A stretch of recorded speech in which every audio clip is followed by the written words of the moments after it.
প্রিয় শিক্ষার্থী বন্ধুরা, তোমরা সকলে কেমন আছো? আশা করি তোমরা সকলেই ভালো আছো। দেখো, তোমাদের অনেকগুলি স্কুলে কিন্তু ফাইনাল পরীক্ষা কমপ্লিট হয়ে গেছে বা অনেকগুলি স্কুলে এখনও কমপ্লিট হতে বাকি আছে। তো যে সমস্ত স্কুলে ফাইনাল পরীক্ষা হয়ে গেছে সেই সমস্ত স্কুল থেকেই একটা প্রশ্ন, এটা তোমরা দেখেই বুঝতে পারছো, থার্ড সাবমেটিভ ইভ্যালুয়েশন 2025, এটা একটা স্কুলের প্রশ্ন, ঠিক আছে, পঞ্চম শ্রেণীর। তো তোমরা যদি তোমাদের স্কুলে যদি এখনও পরীক্ষা হতে বাকি থাকে, তোমরা অবশ্যই এই প্রশ্নটি সম্পূর্ণ দেখো, কারণ তোমরা এই প্রশ্ন থেকেই তোমাদের স্কুলের ফাইনাল পরীক্ষাতে গণিতে হুবহু কমন পাবে, ঠিক আছে। তো চলো সম্পূর্ণ প্রশ্নটি দেখো। আর তোমরা এর আগের ভিডিওগুলো না দেখে থাকলে আমি এই ভিডিও ডেসক্রিপশন বক্সে লিঙ্ক দিয়ে দেবো, তোমরা সেখান থেকে দেখে নিতে পারো, অথবা চ্যানেলটি সাবস্ক্রাইব করে প্লে লিস্টটিকে দেখে নাও। দেখো, পঞ্চম শ্রেণী, সাবজেক্ট হচ্ছে ম্যাথামেটিক্স, থার্ড সাবমেটিভ ইভ্যালুয়েশন 2025, সময় থাকে তোমাদের 1 ঘন্টা 30 মিনিট, ফুল মার্কস 50, ঠিক আছে। একের দাগের কি বলেছেন, সঠিক উত্তরটি নির্বাচন করে বাক্যটি পুনরায় লেখো। তো এখানে প্রত্যেকটি প্রশ্নে মান পাবে তোমরা 1 নাম্বার করে, 10টা করলে তোমরা 10 নাম্বার পাবে, ঠিক আছে। দেখো, এখানে প্রত্যেকটি প্রশ্নতে 3টে করে অপশন আছে, এটি সঠিক উত্তর সেটা পরীক্ষার ক্ষেত্রে লিখে আসতে হবে। তো এখানে যে প্রশ্নগুলি উত্তরগুলো দাগ দেওয়া আছে এগুলো সব সঠিক নাও হতে পারে, কারণ আমি এগুলো দেখি না, একটা স্টুডেন্ট কাছ থেকে প্রশ্নটি সংগ্রহ করেছি।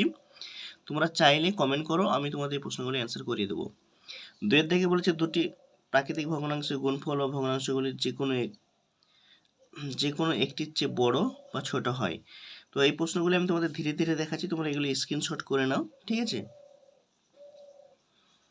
তারপরে দেখো, 2 দাগের কি বলেছিলেন, নিচের প্রশ্নগুলি উত্তর দাও যে কোনো 5টি। তো এখানে প্রত্যেকটি প্রশ্নের মান থাকবে তোমার 2 নাম্বার করে, 5টা করলে তোমরা 5 দুগুণে 10 নাম্বার পাবে।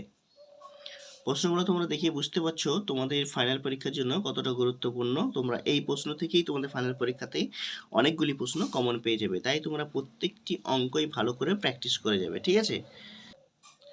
3 দাগে বলেছে যে কোনো 4টি প্রশ্নের উত্তর দাও। তো এখানে প্রত্যেকটি প্রশ্নের মান থাকবে তোমাদের 5 নাম্বার করে। তো 4টি প্রশ্নের উত্তর করলে তোমরা 4 5 20 নাম্বার পাবে। আশা করি তোমরা বুঝতেই পারছো। প্রশ্নগুলি স্ক্রিনশট করে নাও অথবা তোমরা খাতায় তুলে নাও।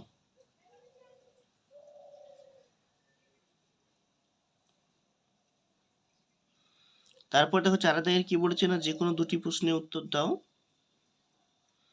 দেখো বলছে যে কোনো 2টি প্রশ্নের উত্তর দাও। এখানে প্রত্যেকটি প্রশ্নের মান থাকবে তোমাদের 5 নাম্বার করে। তো যে কোনো 2টি প্রশ্নের উত্তর করলে তোমরা 10 নাম্বার পাবে।